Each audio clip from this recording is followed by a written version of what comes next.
En Buenos Aires, Argentina, con el ministro Ernesto Villegas,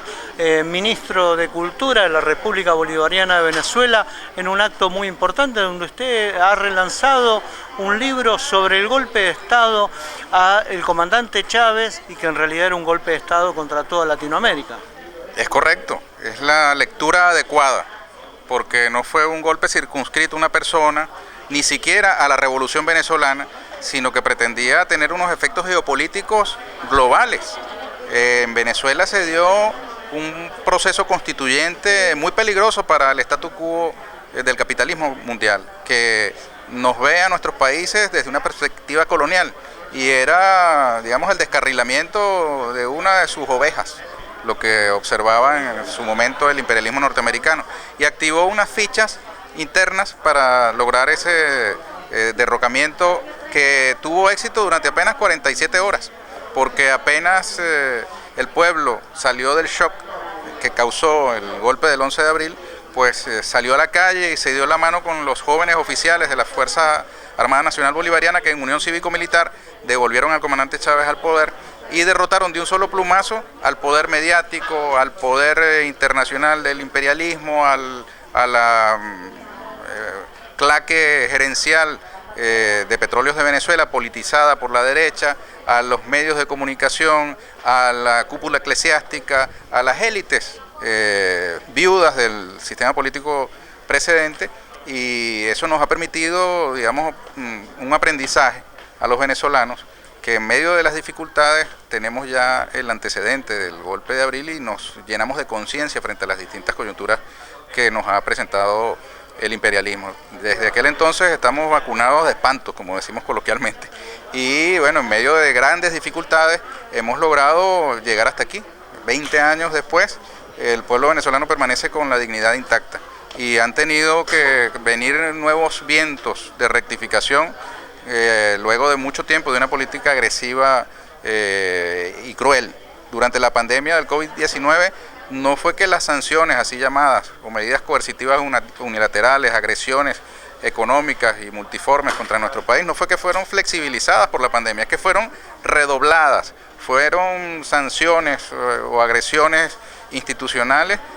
ampliadas en tiempos de pandemia, lo cual revela una crueldad inimaginable en un momento en que la humanidad toda estaba sensibilizada con el COVID-19. Y ahora, luego de los movimientos políticos que se ha venido dando en el mundo y con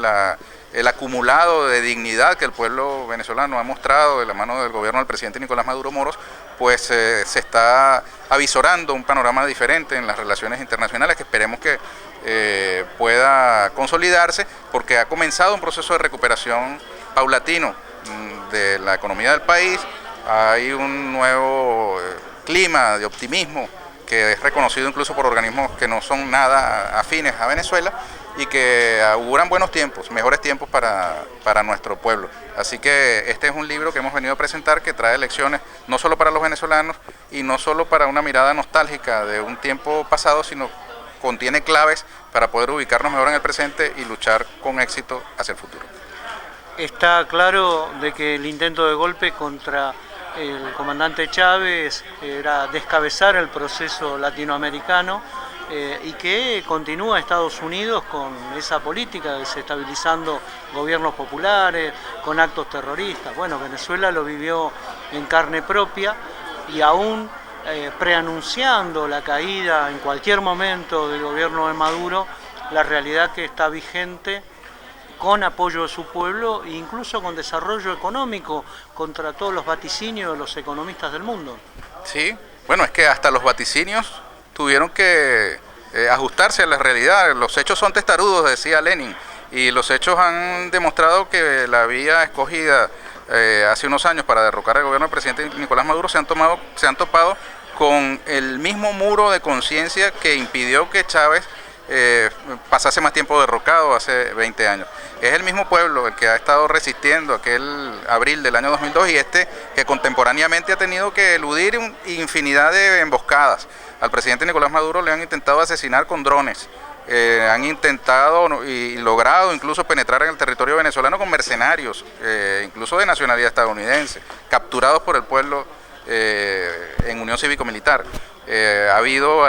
sabotaje de toda naturaleza hacia los servicios públicos, infinidad de obstáculos que nos han sembrado en la vida cotidiana.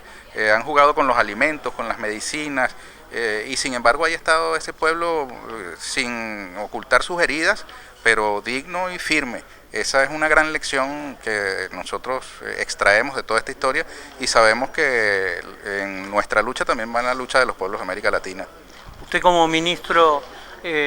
tiene muy claro que la guerrilla comunicacional de la que hablaba el comandante jugó un papel fundamental justamente en la movilización del pueblo y en la derrota de los golpistas. Sí, por supuesto, porque en ese momento, hace 20 años, se ensayó lo que luego se volvería un modo de actuación sistémico. El cero chavismo en pantalla, que se aplicó hace 20 años para lograr el golpe contra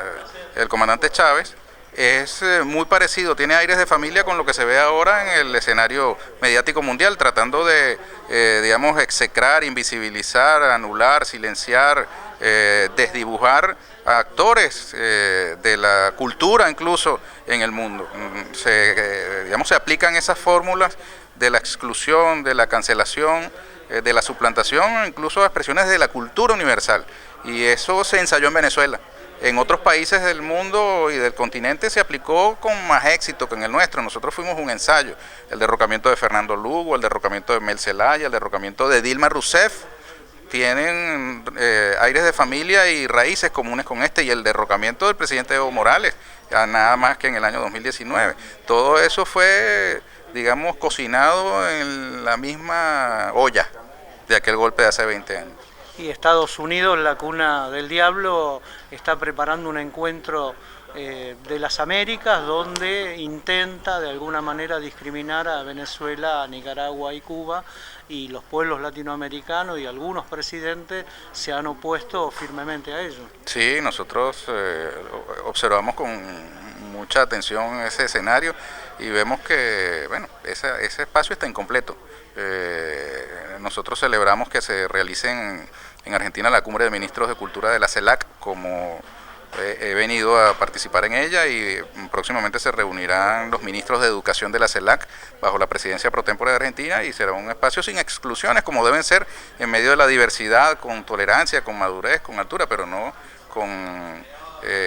senil o infantil exclusión de ninguno de los factores que inevitablemente hacemos vida en el continente americano. Por último, han hecho una propuesta que ha presentado el presidente Maduro en este encuentro de la CELAC para reconocimiento del genocidio por parte de los países europeos de los pueblos originarios en nuestra América. Sí, el presidente Nicolás Maduro Moros ha públicamente propuesto a la CELAC designar una comisión de alto nivel que dialogue con los antiguos imperios europeos para esclarecer la verdad sobre el genocidio ocurrido acá hace 300 años y que también tuvo su historia paralela en nuestra madre África. 300 años de extracción sistemática de mano de obra en edad productiva, como suelen llamar a los obreros, a los trabajadores. Esta mano de obra que no era esclava sino esclavizada, pues causó un vacío terrible en nuestra hermana África, y en nuestro continente pues ocurrió la destrucción de vidas humanas más grande que registra la historia de la humanidad. Hay un libro muy interesante del profesor argentino Zaffaroni que refiere, oye, que esas son delitos contra la humanidad que ya ocurrieron en nuestros continentes, en América y en África, antes de que ocurrieran en Europa, y solo cuando ocurrieron en Europa fue que el derecho internacional se ocupó de tipificarlos como delitos, pero ya habían ocurrido. Lo que hicieron las potencias europeas en las guerras mundiales fue aplicar en Europa los métodos que ya habían aplicado en otras latitudes. Así que no hay razón para que no haya tal esclarecimiento. Si tenemos una pretensión de comunidad, debemos no solamente tener el deseo de un destino común, sino tener claro el origen común. Tenemos que tener un relato consensuado acerca de nuestros orígenes. Por eso nosotros creemos que es oportuno que se dé este esclarecimiento, que haya verdad, justicia y reparación. Reparación que debe ir desde lo simbólico, el perdón que el propio presidente de México, Andrés Manuel López Obrador, le ha solicitado al rey de España y al Papa, y también en lo material, porque tanto África como América, pues fueron expoliados, fueron saqueados, y es bueno que se pongan en negro sobre blanco las dimensiones de aquel expolio. Yo quiero decir a aquellos que sostienen que eso ocurrió hace mucho tiempo, que en el año 2015 apenas el Estado español reconoció por su parlamento el error histórico cometido en 1492 con la expulsión de los judíos sefardíes de la península ibérica. De modo que estamos hablando del mismo tiempo, del mismo periodo. Aquel error histórico cometido contra los judíos sefardíes, pues tuvo un correlato en el error histórico cometido con América, creyéndola habitada por seres que no eran humanos. Muchísimas gracias.